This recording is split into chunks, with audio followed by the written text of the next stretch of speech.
Hey everyone, it's Iceman, and today I wanted to bring a bit of a different video, PvP focused, around a new shotgun that came into the game that is obtainable through strikes, the Xenoclast 4. And I wanted to do this because the meta that we've had on shotguns for a really long time has been FELWINTER'S or MINDBENDER'S. The aggressive frame shotguns with really nice rolls on them pretty much had nothing that was able to compete with them. The 7 Seraph has been good, which is also a lightweight frame that Xenoclast is. So if you enjoy 7 Seraph, then you might really enjoy checking out the Xenoclast as long as you can get a decent roll on it. As I said, you can get it from strikes. And the roll that I got that was really interesting for me to make this video was corkscrew rifling. Ideally, I would like full choke or rifle barrel here, but corkscrew is not too bad, or even smooth bore or small bore as well. Accurized rounds in the second column that really helps out with the range on it. So this is a much needed perk. Unless you get a nice barrel and a range masterwork, then you can maybe do assault mag or something different in here. Surplus increases handling, reload speed, and stability for each fully charged ability. And killing wind. Final blows grant increased mobility, weapon range, and handling for a short duration. These two perks together are relatively new to the game. Surplus is very new, and they work hand in hand together so well. And it just makes the shotgun feel really snappy, really responsive, and just stable overall. So the build that we're going to have going along with testing will be the Hunter's Stasis, and you can do this obviously on any Stasis class, but this fragment here gives more damage when you freeze targets for 10 seconds. The more damage you do essentially enhances the range of your shotgun. Since each pellet will do a little bit more damage, you'll be able to kill at a longer distance. And then we could run Mask of Bakris because this is a arc shotgun. The perk on Mask of Bakris increases your arc weapons damage, as you can see here, after shifting. So after you dodge, you get 10 seconds of increased damage from that as well. So there's some huge playmaking ability here if you use Mask of Bakris. I have Dragon Shadow on right now because the main downside of Xenoclast is there's no slide shot. On FELWINTER'S, you can have slide shot. On my MINDBENDER'S that I've been using for a very long time, you can have slide shot as well. You can see from the kills, I've been using this for a while in Crucible. I really like slide shot. The range boost is nice, but I crutch on it for the reload during engagements. Since Xenoclast doesn't have that, dodging with Dragon Shadow will reload all of my weapons and then give me obviously all of the stat boosts and everything else that Wraith Metal Mail does. But reloading has been the downside of this, and I think that could definitely help you. So with that, let's get into a little damage testing and see how the gun performs.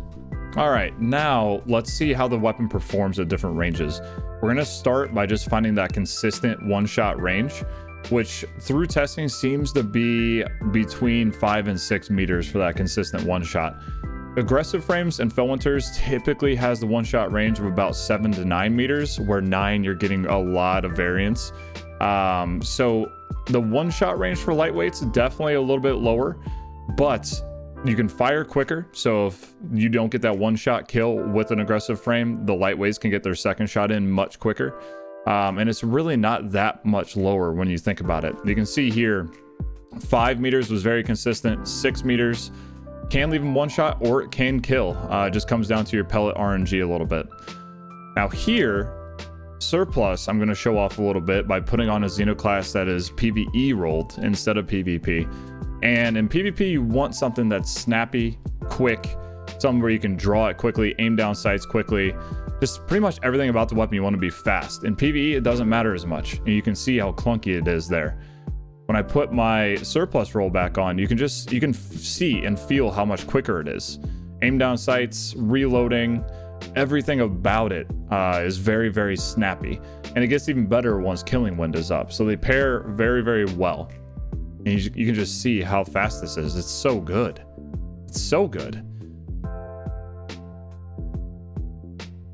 Drawing the weapon is just so much faster, and obviously the handling masterwork helps a little bit, but just overall I feel like Surplus, if you're going to use this in PvP, might be a necessary perk.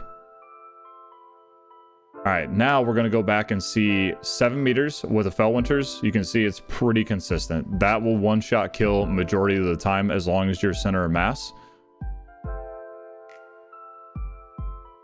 And with slide shot, it extends the range a little bit, but I usually use the perk as a way to reload versus extending the range. You might get another meter or two out of slide shot, but honestly, it's really not that good of a perk outside of the reload, in my personal opinion. And you can see here with Mindbenders at 7 meters, at a far 7 meters, almost 8 meters, it doesn't one shot, but it does a lot of damage and leaves someone one shot after the damage. At about 6 meters, easy kill. So at low 7 meters, high 6 meters, Felwinter's, Mindbenders, aggressive frames will one shot kill.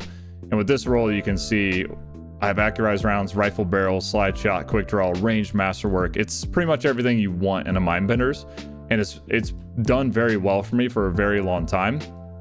But I've been trying to find something different. So it's still a very good shotgun. Something, if it's not light level enabled, I will definitely be using all the time, like in comp. But for light level enabled activities, not as good, obviously. All right, so we're bringing it in a little bit more. And we're going to test out Killing Wind now. So Amity is about 6 meters here. You can see I left him one shot. I killed Kimmy at about 5 meters. So between 5 and 6 is that sweet spot. But now let's see with Killing Wind up, see if we can make that any different. And again, Killing Wind isn't all about the range. It gives a lot of different stats, and it just makes the gun feel even snappier in an engagement. So Kimmy's going to be at 6. Amity is going to be at about 7 meters. Got the kill there at 6. 7 did some really good damage, and you can get that second shot off quickly. So 7 meters, it almost one shots with Killing Wind up. And you can see there, 7 meters, Killing Wind up, got the kill. Really, really nice.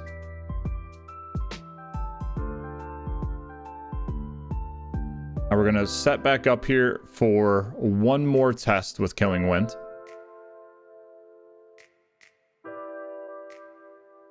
Kimmy is going to be at about 5 meters, and Amity is going to be at a long 7 meters for me.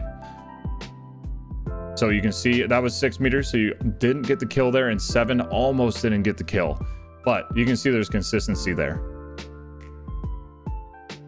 And now we're going to do a quick test with the stasis damage perk up that significantly increases the range of anything because you're doing more damage. So I get the perk up here with the nade damage boost. We're at about 8 meters there. So that's a pretty long distance, and we're going to go to 7. Get the easy kill at 7. So it extends the range about a meter with that damage boost up, which is really, really nice.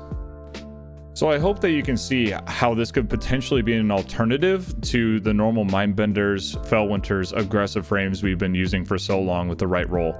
Let me know in the comments below whether you agree, disagree, what kind of rolls you've gotten, what kind of thoughts you have on the Xenoclast in terms of PvP.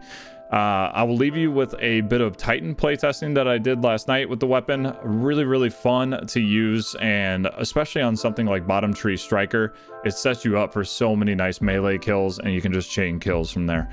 With that, enjoy, and I will see you guys in the next one. Peace.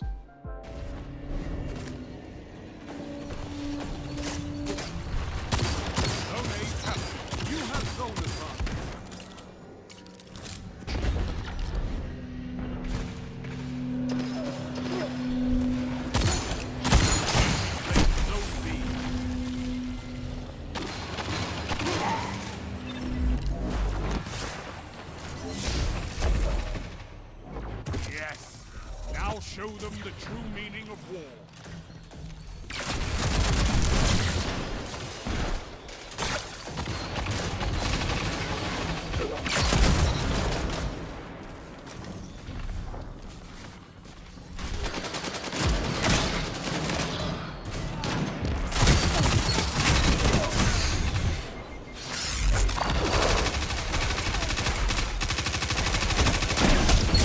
Shut the enemy down.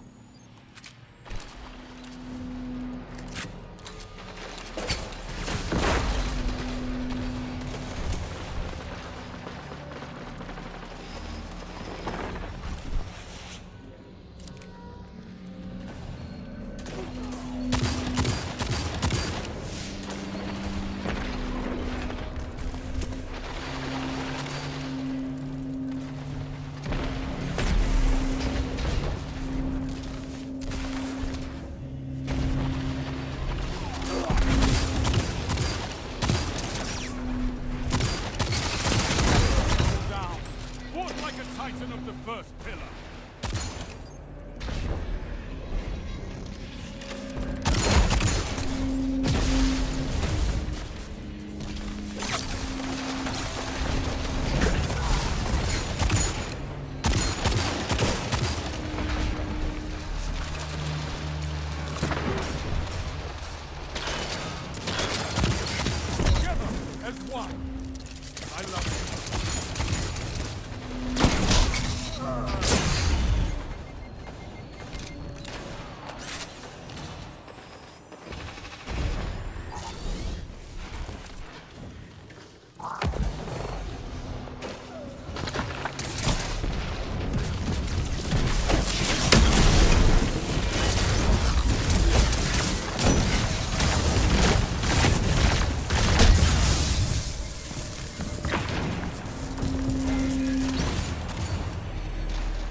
Zone C lost. Power. Enemy has your zone. 5 minutes remain. A strong start. Fight on.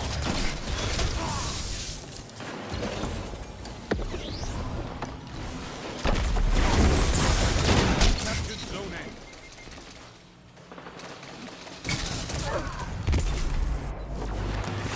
Zone B captured. You have zone advantage.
those zones back.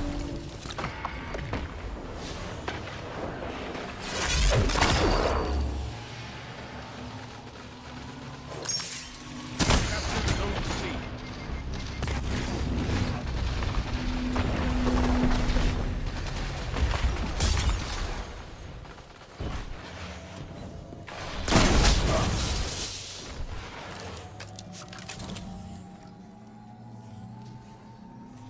Zone C lost. Power play. Enemy has your zone.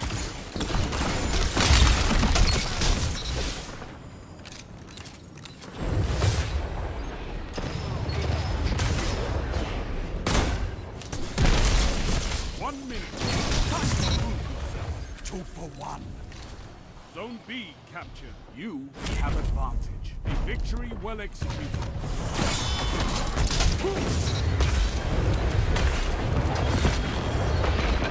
You're a wall around those zones. Take that iron will beyond the crucible.